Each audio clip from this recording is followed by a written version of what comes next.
চিত্র 2 এ দিনাজপুর বোর্ড 2025 সালে চিত্র 2 এ কি এসেছিল লক্ষ্য করি। এখানে একটা চিত্র দেয়া আছে। চিত্র 2টি কিসের প্রতীক? দুইটি ইনপুট, এই একটা ইনপুট প্রবেশ করেছে, এই একটা ইনপুট প্রবেশ করেছে, দুইটা বের হয়েছে। যে দুইটা বের হয়েছে ওই দুইটা আউটপুট, যে দুইটা প্রবেশ করেছে দুইটা ইনপুট। ইনপুট দুইটা, আউটপুট দুইটা। এটি কিন্তু হাফ অ্যাডারের বৈশিষ্ট্য। হাফ অ্যাডারের বৈশিষ্ট্য হচ্ছে দুইটা ইনপুট দুইটা আউটপুট। বুঝতে পারলাম যে চিত্র 2টা হাফ অ্যাডার। ঘ নম্বরে বলেছে চিত্র 2 এর ইনপুট সংখ্যা একটি বৃদ্ধি করলে, তার মানে কি দুইটা ইনপুটের সাথে যদি আরেকটা ইনপুট যুক্ত করি তাহলে তিনটে ইনপুট হচ্ছে, আর আউটপুটটা দুইটাই থাকছে। যে সার্কিট পাওয়া যাবে তাকে চিত্র 2 দ্বারা বাস্তবায়ন করো, এই কথা বলেছে। অর্থাৎ ইনপুট সংখ্যা একটা বৃদ্ধি করলে সেটি ফুল অ্যাডার হয়। তাকে 2 দ্বারা বাস্তবায়ন করতে হবে, মানে কি ওই চিত্র দ্বারা, মানে কি হাফ অ্যাডার দ্বারা বাস্তবায়ন করতে হবে। আবারও বলছি, এটা হাফ অ্যাডারের চিত্র যার দুইটা ইনপুট দুইটা আউটপুট, আর ফুল অ্যাডারের তিনটে ইনপুট দুইটা আউটপুট। এখন প্রশ্ন বলছে একটা ইনপুট বৃদ্ধি করলে যে সার্কিট তৈরি হবে মানে কি ফুল অ্যাডার হবে, তাকে এই চিত্র দ্বারা মানে হাফ অ্যাডার দ্বারা বাস্তবায়ন। ফাইনালি এই প্রশ্নটা দ্বারা বলতে চাচ্ছে ফুল অ্যাডারকে হাফ অ্যাডার দ্বারা বাস্তবায়ন করতে হবে। তো হাফ অ্যাডার এর মাধ্যমে যদি ফুল অ্যাডার বাস্তবায়ন করতে চাই আমাদের তিনটা জিনিস প্রয়োজন হবে, দুইটা হাফ অ্যাডার আর একটা অর গেট। দুইটা হাফ অ্যাডারের যে ক্যারি আউটপুট বের হবে ওই দুইটা ক্যারি আউটপুট যোগ করার জন্য একটা অর গেট দরকার হয়। অর গেট যোগের কাজ করে, তাই না? এবং আমরা জানি যে হাফ অ্যাডারের দুইটা আউটপুটের মধ্যে দুইটা লজিক গেট ধরা হয়, একটা হচ্ছে এক্স অর আর একটা হচ্ছে এন্ড। আচ্ছা যাই হোক, আমি সমাধান করে দেখাচ্ছি। ভালো করে লক্ষ্য করি, উদ্দীপকের বর্তনীটির হাফ অ্যাডারের বর্তনী একটি ইনপুট বৃদ্ধি করলে ফুল অ্যাডার তৈরি হবে। হাফ অ্যাডার দ্বারা ফুল অ্যাডার এর বাস্তবায়ন নিম্নরূপ। একটু লিখে নিব। এরপরে আমরা নিচে এই কি কি লাগবে সেটা লিখবো। দুটি হাফ অ্যাডার এবং একটি অর গেটের সাহায্যে একটি ফুল অ্যাডার বাস্তবায়ন করা যায়। ওই যে কিছুক্ষণ আগে বললাম দুইটা হাফ অ্যাডার লাগবে, একটা অর গেট লাগবে, তিনটা জিনিস দরকার হবে। এখন দুইটা হাফ অ্যাডারের জন্য দুটি ইনপুট দুটো আউটপুট হবে, তাই না? এখন মনে করি প্রথম হাফ অ্যাডারের ক্ষেত্রে input A B, output S1 C1। আচ্ছা, হাফ অ্যাডারের যে দুটো আউটপুট এই দুইটা দ্বারা দুটো গেট বোঝায়, মনে আছে কি? দুইটা লজিক গেটের সমন্বয়ে হাফ অ্যাডার তৈরি হয়, একটি এক্স অর গেট একটা এন্ড গেট।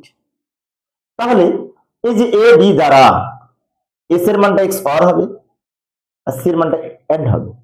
তার মানে কি আমরা এখানে যদি এ বি ব্যবহার করে এই দুটো আউটপুটের সমীকরণ তৈরি করি তাহলে এস সমান হবে এইটা, S1 সমান x or B, R C1 সমান সি আই না, কিন্তু এটা C1। এ বি মানে কি এন্ড গেট। ওই যে কিছুক্ষণ আগে বললাম একটা হাফ অ্যাডারের দুইটা আউটপুট, একটা এক্স অর একটা এন্ড। এখানে দুইটা আউটপুট S1 এর আউটপুট হচ্ছে এক্স অর, এবং এই এক্স অর ব্যবহার এই দুইটা দিয়ে তৈরি করতে হবে, এবং সি এর আউটপুট হবে এন্ড, এবং এই এন্ডটা এই দুইটা ইনপুট ব্যবহার করেই করতে হবে, তাই বি হয়েছে। এই দুই লাইন হচ্ছে প্রথম হাফ অ্যাডারের আউটপুট। অনেক শিক্ষার্থী আমাকে প্রশ্ন করতে পারে যে S1 C1 লিখবো কেন? কারণ আমরা যখন দ্বিতীয় হাফ অ্যাডার লিখবো, দ্বিতীয় হাফ অ্যাডারের ক্ষেত্রে আরো দুটো আউটপুট হবে, কারণ হাফ অ্যাডারের দুইটা আউটপুট। সেই দুইটা যে আউটপুট হবে একটা S2 ধরবো একটা C2 ধরবো। ভালো করে লক্ষ্য করি, প্রথম হাফ অ্যাডারের আউটপুট S1 C1, দ্বিতীয় হাফ অ্যাডারের আউটপুট S2 C2, যাতে মিলে না যায় আলাদা করে রাখলাম। এবং প্রথম হাফ অ্যাডারে আমরা এ আর বি ইনপুট নিয়েছিলাম, দ্বিতীয় হাফ অ্যাডারের ক্ষেত্রে ইনপুট হবে এই S1 এর সাথে একটা ক্যারি ইনপুট যুক্ত হবে। আবার বলছি, দ্বিতীয় হাফ অ্যাডার আমরা কি কি নিয়ে তৈরি করব? দ্বিতীয় হাফ অ্যাডারটা তৈরি করব আমরা মূলত আরো দুইটি ইনপুট নিয়ে। সে যে দুইটি ইনপুট হবে তার মধ্যে একটা ইনপুট আসবে প্রথম হাফ অ্যাডারের S1 থেকে। S1 এটা প্রথম হাফ অ্যাডারের আউটপুট, দ্বিতীয়টির ইনপুট হবে, এবং ওই ইনপুটের সাথে একটা ক্যারি ইনপুট যুক্ত হবে। কারণ হাফ অ্যাডার করতে হলে আমার তিন ইনপুট, ফুল অ্যাডারের জন্য তিন ইনপুট লাগবে, ক্যারি ইনপুটটা এসে যুক্ত হলো। এবার এই দুটাকে ইনপুট ধরে অনুরূপ ভাবে এখানে যেমন S1 C1 এর মান বের করেছিলাম, এই দুটাকে ইনপুট ধরে এখন S2 C2 এর মান বের করব। তাহলে এস টু আমরা বলতে পারি যে এটা এক্স আর এটা লিখতে পারি তো। এই যে দ্বিতীয় হাফ অ্যাডারের ক্ষেত্রে এস টু সমান এটা এক্স অর এটা, যেমন এখানে হয়েছিল এস ওয়ান সমান এটা X or A x or B, কারণ এ আর বি ইনপুট ছিল। বাট দ্বিতীয় হাফ অ্যাডারের ক্ষেত্রে এই দুটো ইনপুট না, এই দুইটা যদি ইনপুট হয় তাহলে হবে এইটা এক্স অর এটা। আর সি সমান কি হবে, সি টু সমান হবে এখানে যেমন হয়েছিল সি ওয়ান সমান এটা গুণ এইটা, তাহলে এখানে সি টু সমান হবে এই যে এটা গুণ এইটা হবে, এই যে লিখে দিলাম সি টু সমান এটা ইন্টু এটা এন্ড গেট।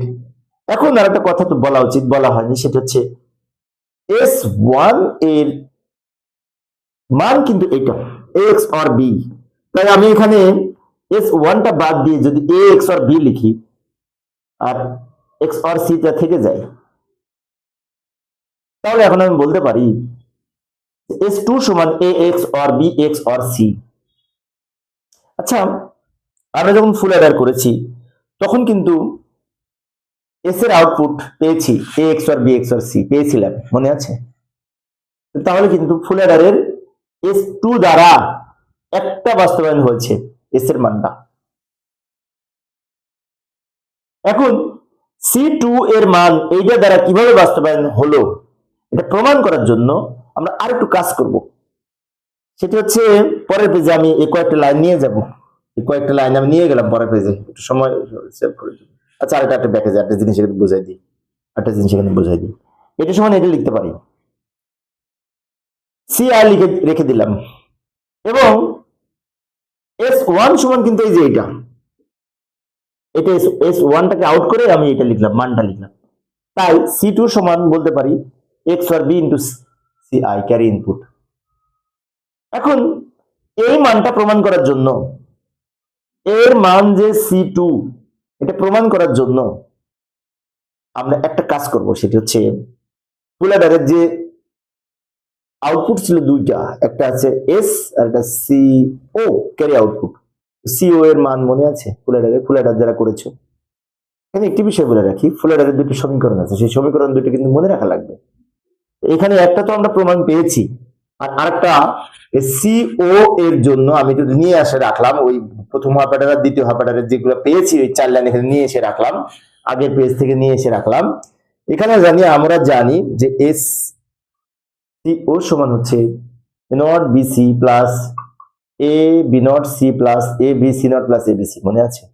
এই সমীকরণটা কিন্তু মনে রাখা লাগবে। ফুল অ্যাডারের সিও এর আউটপুট এ নট বিসি, এই যে আমি লিখে দিলাম, দ্রুত লিখলাম সময় সেভ করার জন্য, A not BC plus A B not C plus A B সি প্লাস এই লাস্টে A B C, A not BC plus A B not C plus A B C not plus A B C, এটা মনে রাখা লাগবে। ফুল Eder থেকে এসেছে, ফুল অ্যাডারের একটা আউটপুট। এখান থেকে আমরা এই মানটা বের করতে যদি পারি তাহলে বুঝতে পারবো যে এটি দ্বারাও আমার এই মানটা বের হয়েছে, প্রমাণিত হয়েছে। সেজন্য আমরা কি করবো, এখানে একটু অঙ্ক করবো। এখন অনেক শিক্ষার্থী আমাকে প্রশ্ন করতে পারে এটুকু না করলে হয় না? এটা না করলে আমি বুঝতে পারবো না যে আমার সিও এর আউটপুটটা আমি পেলাম, এটা প্রমাণ করতে পারবো না। প্রমাণ করার জন্য আমাদের এখানে এই যে সিও এর যে মান এইটা ধরে এই মানটা আনার জন্য একটু সরল করব। ভালো করে লক্ষ্য করি, এই অংশ থেকে আমি সিআই যদি কমন নিই, এখানেও সিআই আছে এখানেও সিআই আছে, সিআই মানে ক্যারি ইনপুট, যদি কমন নিই তাহলে এখান থেকে A not B plus A B not এটা থাকে কিন্তু, প্লাস এখান থেকে যদি এ বি কমন নিই তাহলে সি নট প্লাস সি থাকে, এটার মান 1 হয়। পরের লাইনে সিআই থেকে গেল, আচ্ছা A not B plus A B not কিন্তু এর মান কিন্তু এ এক্স আর বি, তাহলে এটার পরিবর্তে এ এক্স আর বি লিখতে পারি প্লাস এ বি। এখন তোমরা দেখো সিও এর যে মান পেলাম এই মানের সাথে কিন্তু এটা মিলে যাচ্ছে, তাহলে এইটার পরিবর্তে আমি সি টু লিখতে পারি, সি টু লিখতে পারি, এবং এখানে সি প্লাস সি নট এর মান 1 কে এবি দিয়ে গুণ করে এবি হয়। এবিটা কিন্তু প্রথম হাফ অ্যাডারের সি এর সি ওয়ান এর আউটপুট, প্রথম হাফ অ্যাডারে আমরা বের করেছিলাম পূর্বের পেজে, এটার পরিবর্তে সি ওয়ান লিখতে পারি। তাই না? এখন এই যে আমি একটা কথা বললাম কিছুক্ষণ আগে, এই তিনটা জিনিস আমাদের দরকার হবে দুটো হাফ অ্যাডার দ্বারা একটা ফুল অ্যাডার বাস্তবায়নের ক্ষেত্রে। তিনটা জিনিসের মধ্যে একটা হাফ অ্যাডার, দুইটা হাফ অ্যাডার আর একটা অর গেট। অর গেটটা কেন নিব? এই কারণেই নিব যে এই দুইটা যোগ করার জন্য, C1 এর মান আর C2 এর মান দুইটা যোগ করার জন্য আমরা মূলত একটা অর গেট ব্যবহার করব। তাই এই C1 প্লাস C2 আনার জন্য আমরা এইটুকু করেছি, এবং এইটুকু করে প্রথমে পেলাম এইটা যেটি C2 এর মানের সাথে মিলে যায়, তাই এটার পরিবর্তে C2 লিখলাম। আর পরবর্তীতে পেলাম এবি C1 এর সাথে মিলে যায়। C1 এর মান কিন্তু এটা, আমার সাথে যারা খাতায় লিখতেছে তারা দেখছো C1 এর মান কিন্তু এবি। এখন আমাদের লজিক ফাংশন সরলীকরণ করা শেষ, এবার আমরা সমাধান করব। মানে সমাধান বলতে কি, এখনো সমাধান চলে, ওই লজিক সার্কিট অঙ্কন করব। যাই সার্কিট অঙ্কন করার চেষ্টা করি। প্রথমে আমি এই 5টা জিনিস দিয়ে সার্কিট ব্যবহার করব, 5টা লাইন থেকে সার্কিট তৈরি করব। কোন 5টা? প্রথম অপারেটরে এই দুটো কিন্তু আমি বের করেছিলাম, মনে আছে? S1 C1 এর আউটপুট।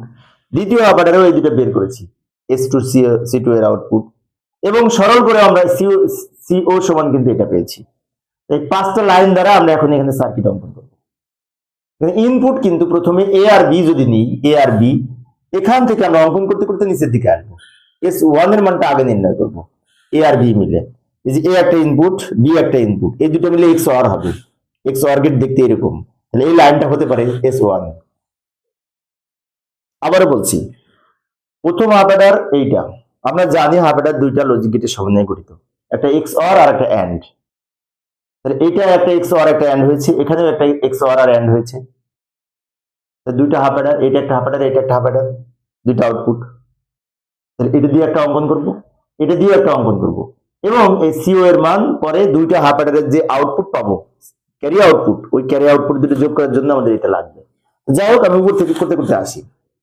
এবার AB অঙ্কন করব, AB গুণ হবে A কোনটা এটা, B কোনটা এটা, তো আমি এখান থেকে টেনে এখানে নিলাম, B এর মান এখানে নিলাম, মাঝখানে একটু ফাঁকা রাখলাম, এখানে আমরা AB অঙ্কন করব, যেটি এই C1 এর মান।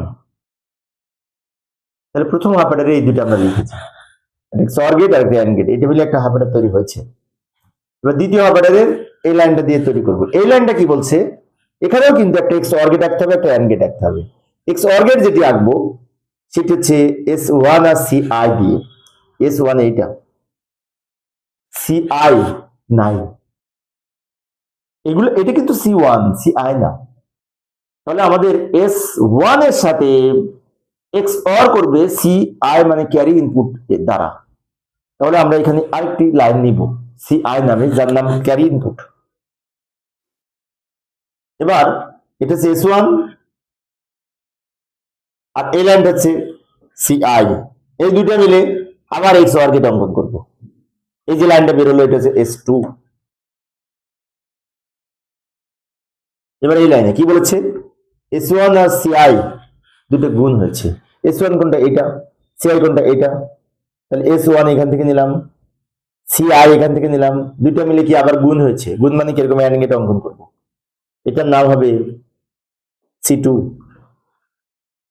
এবং সবার শেষে লাইনে কি করেছে, C2 C1 যোগ হবে, C2 এইটা, C1 এইটা, এই দুটো মিলে যোগ মানে কি OR গেট অঙ্কন করব। এই যে লাইনটা বের হলো এটা হচ্ছে CO, ক্যারি আউটপুট। এইভাবে আমরা হাফ অ্যাডার, দুইটা হাফ অ্যাডার একটা ফুল অ্যাডার অঙ্কন করতে পারি।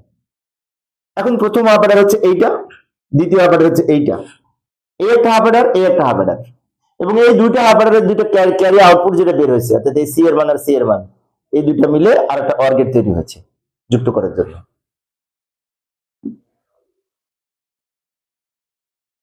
একটু কঠিন মনে হচ্ছে না? প্রশ্নটা আসলে একটু কঠিন, বারবার দেখলেই তোমরা হয়তো বুঝতে পারবে। প্রিয় শিক্ষার্থী বন্ধুরা, এই ছিল আজকের আলোচনা। পরের ক্লাসটি দেখার আমন্ত্রণ রইল। খোদা হাফেজ।